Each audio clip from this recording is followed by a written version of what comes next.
Hey guys and girls, Bored Now back with you. On this video I'm going to be talking about One Body Problem, episode 3. It is called Destroyer of World. Full spoilers from the start of this review as always. And this one is really all about the video game, the virtual reality world, and the 3 different levels and the adventures that Jin and Jack go on, because they are the 2 main characters. I think it's a very Jin focused episode in many ways, because you follow her in and out of the virtual reality world and the condition, the toll it's taking on her. So it's focused on her, which I don't mind, because I think she is one of the strongest of the characters in the present day. And we do get some pretty big answers by the end of the episode of where we're going. You can almost treat like the first 3 episodes maybe as this is the setup now for what the series is going to be, at least this season of the show. Now, it's a funny episode because for a lot of it, it did feel like filler to me in many ways. And it probably because so much of the focus was on the computer game scenes, the virtual reality scenes. So it's a funny one because those scenes for me did drag a little bit, and as it went on they just weren't that engaging, and at times, although in many ways they're important to the plot, like it just felt like we're just going through the motions a little bit. Once again, we see the budget of the show and the kind of spectacle of it and the sense of wonder, and that's something I appreciate. Like, the visuals were very good, and you've got great design work going on, and the different kind of costumes and uses of colour were very well done. You can see like the direction of the show and the look of the show overall, so it's definitely quite convincing when they're immersing you in these different worlds. But I think after a while, because we see them go through 3 different levels, and it just felt a bit repetitive, because it kept doing that thing of they were put in grave danger and then they found a way out of it. And even though they didn't exactly save everyone around them, they did complete the mission and they were able to advance to the next level. And they kept repeating that like formula, and after a while it just felt a bit repetitive, and it just felt like in some ways these video game scenes, these different levels, didn't really mean a whole lot.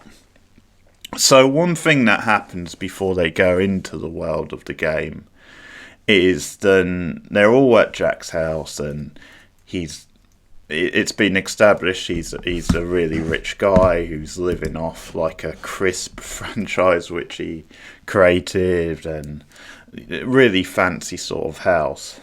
And we get a couple of smaller scenes with the different characters, but one of the big things is that Augusta finds the virtual reality helmet in Jack's house, and she's curious, what the hell is this?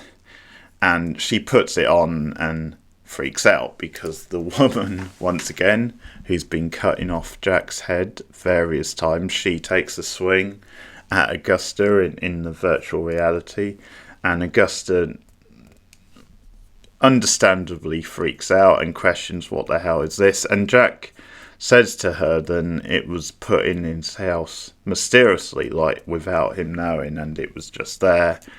And that's a good little touch, because it means then it's adding to the intrigue, and it shows that Jack now is going to play this game along with Jin. Like, it's almost like they have been selected by whoever's behind it. But I felt Augusta's frustration in this scene, because it's like, yeah, why haven't you told your friends? Because she found out this way. They haven't told anybody else.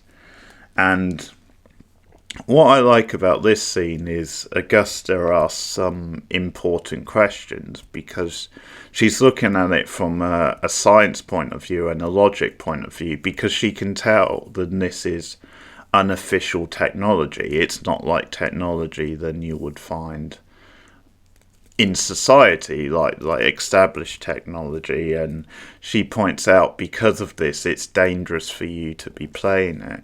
And we've got more examples of people committing suicide or mysteriously dying after playing the game. So she's naturally concerned about this happening to her friends. We see another example at the start of the episode in Switzerland, where somebody is found dead and it appears to be a suicide, and like he has been playing the game again. And it's a scientist as well, so there's a pattern of scientists dying.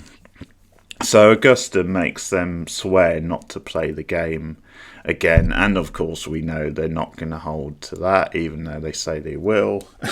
It's almost played as a joke, because right after that scene it cuts to them preparing to go back into the game, because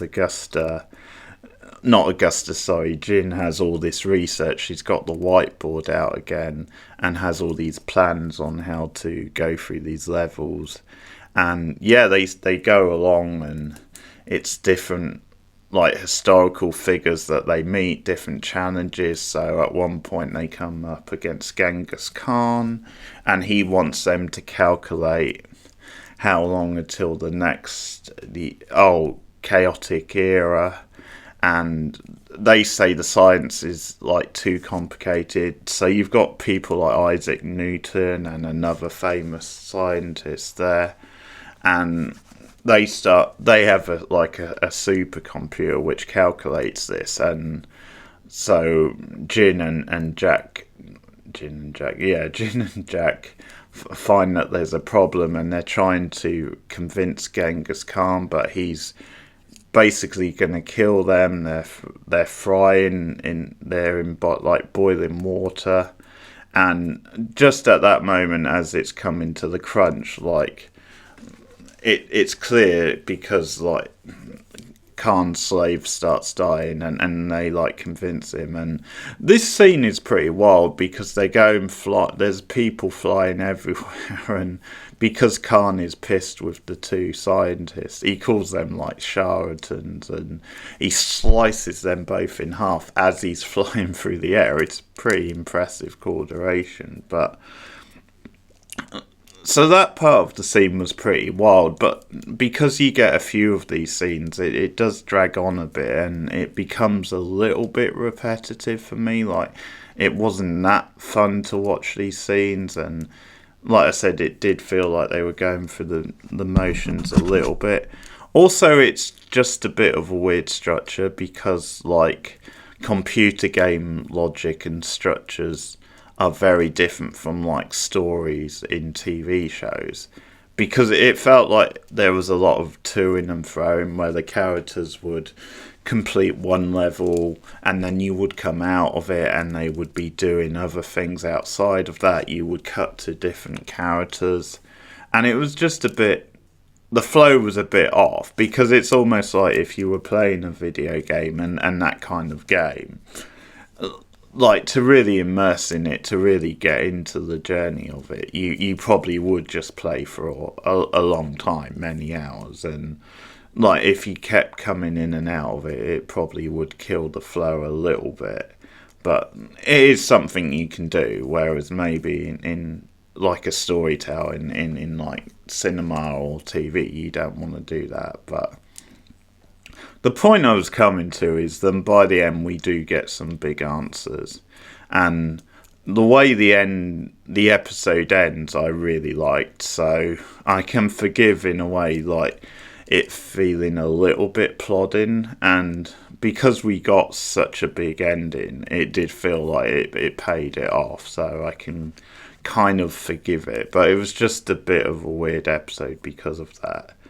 But they have been quite effective, I think, in giving us these dramatic cliffhangers at the end of the episode. So where it leads is then they eventually get on to level 4, and they are summoned to like this underground location, and they meet this girl there. I'm not sure if it's the same girl who has been appearing to like Augusta.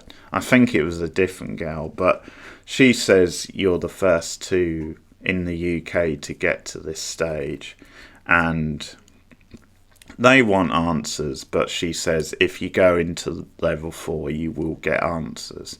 So they go into level 4 and it's just a wasteland. And that's kind of the answer, where it's like saying this is the future of Earth. It's too late to turn things around when it comes to like the climate.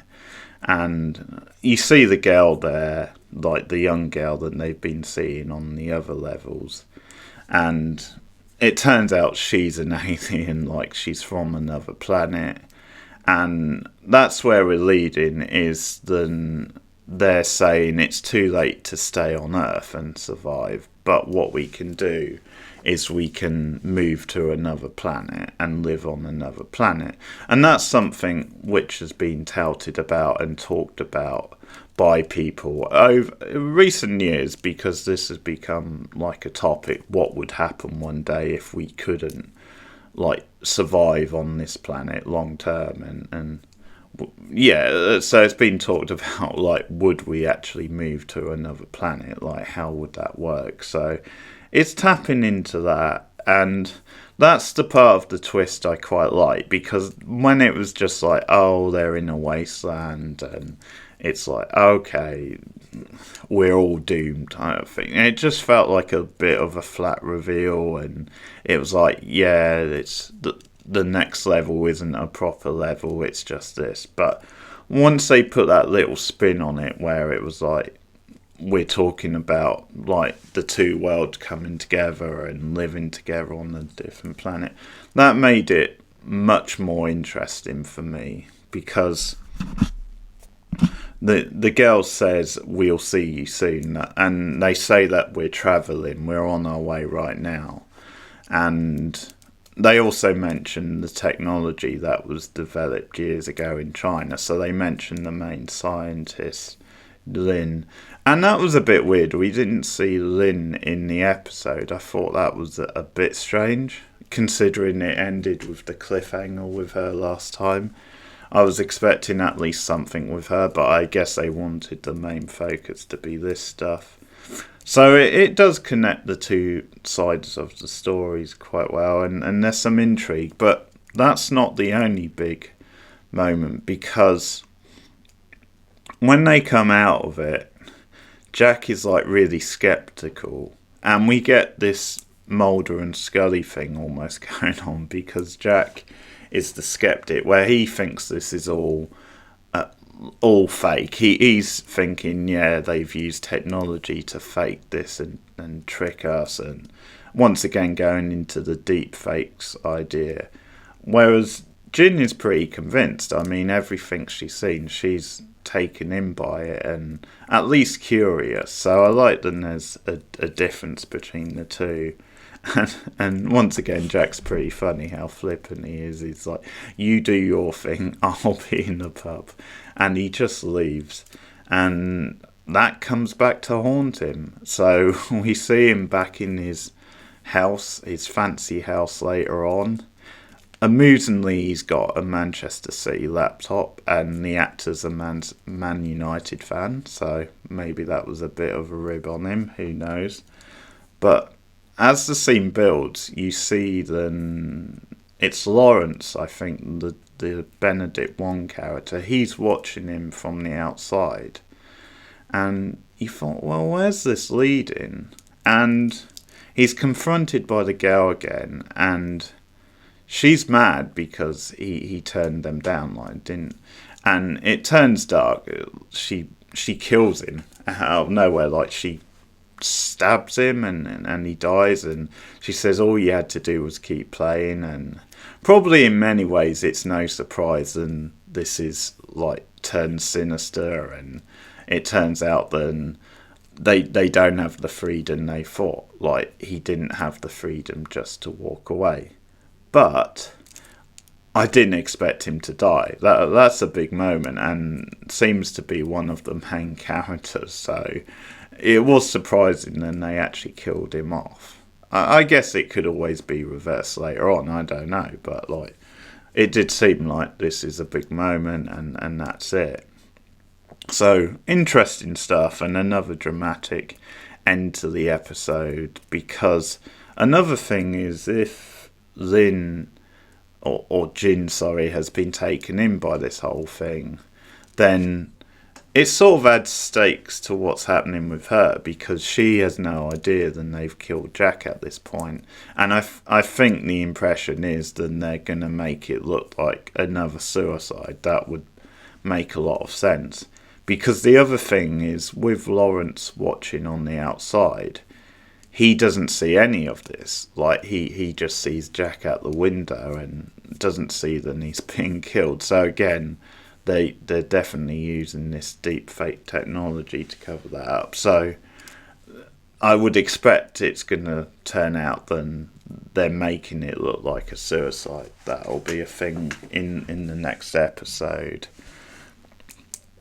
A couple of other little things. So with Jin is, at one point we see the fatigue this is all taking on her, and we see her boyfriend who is worried about her, and they're supposed to be meeting his parents, so it's the first time she's meeting the parents, and they go for dinner there, and Jin is all hyper, like she's talking about what she's working on at the moment and going into a bit of a science overload, and you can see the boyfriend, Raj his name is like really a solid guy and very supportive, but in the end it goes quite well. Like, she does hit it off with his family, but that's a thing. Like, I do like Jin as a character, so I'm glad we followed her, but some of that stuff, because we don't really know the boyfriend that well, but the dinner scene was quite well done.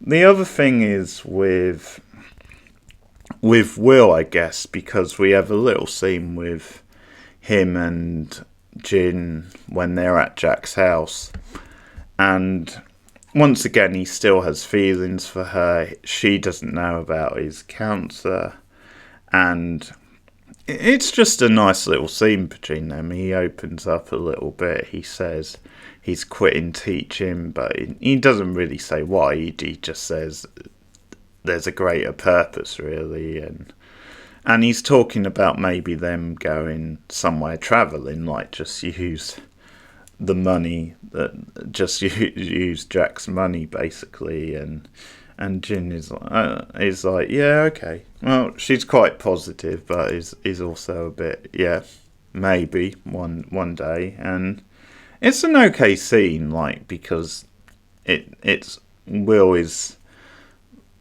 wants to take this opportunity to go travelling with her, or maybe the others as well, before he dies, so he has that knowledge, whereas she doesn't. So she's a bit, well, why are you acting like this now? Why have you quit your job? It seems a bit off to her.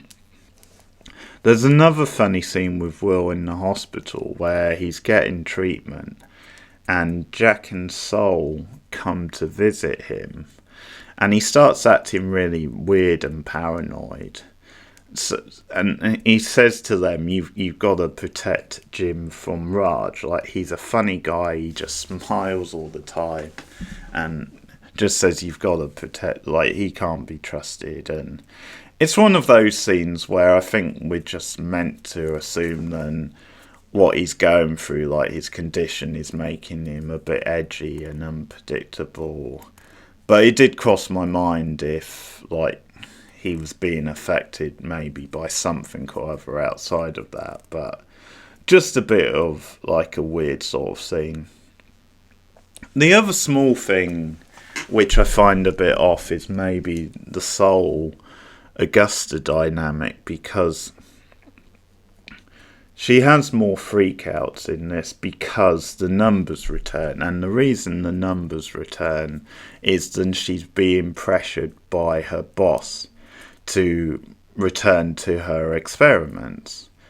and he threatens to deport her if she doesn't, because he says you have to be working to stay in the country, and like that's the condition of the green card. And he's a real dick about it, and is being very like selfish and looking out for his own cause. But it's a bit of like a clunky type scene, but there's that. So she opens it back up, and she immediately has that reaction where the numbers come flashing back, and she's disorientated. So she calls Sol and tells her, and Sol is quite sensitive and supportive, and she says she wants him to come over. And I don't know if there's anything more to that, or if she just wants support from him. And he's awkward about it because he's got a girl there. I don't know if it's a girlfriend or one night stand. I think one night stand, because we've seen Sol kind of playing the field a little bit. So it's a bit weird because of that. And Augusta knows he's got someone there. Do you have someone there? But their vibe I just find a little bit off, because we've seen him hitting on her, and she's kind of batted him back, and this scene does imply that she might have feelings for him, and I'm not quite sure if I quite feel that. Like, I don't really feel their chemistry, and he seems to be a little bit of a ladies' man, or a guy that likes to play the field. And so I don't know if he obviously knows Augusta well, so there's a bit more than with maybe some of his other like hell friends. But anyway, we'll see where it leads. But yeah, solid episode. I didn't like it as much as the last one, but I really enjoyed the way it ended, and the way what it set up at the end. That got me back into it. So they've done that quite well in this. So yeah, One Body Problem, episode 3. Let me know your thoughts in the comments. Like and subscribe as always. You can support the channel monetarily on patreon.com/boardnow. So just $1 a month to unlock some exclusive perks, and also early access to film and TV reviews. And yeah, I'll be back soon with the next episode of One Body Problem. I'll try and finish it off before I go away, but I can't promise anything. And also look out for other things. I also do a monthly recap video where I have a different guest each time, and we talk about what we've been watching in TV and film. And this month's guest is Horror Movie T, who I've had on before, and that episode should be going up soon. So thanks for listening, and I'll see you later, guys.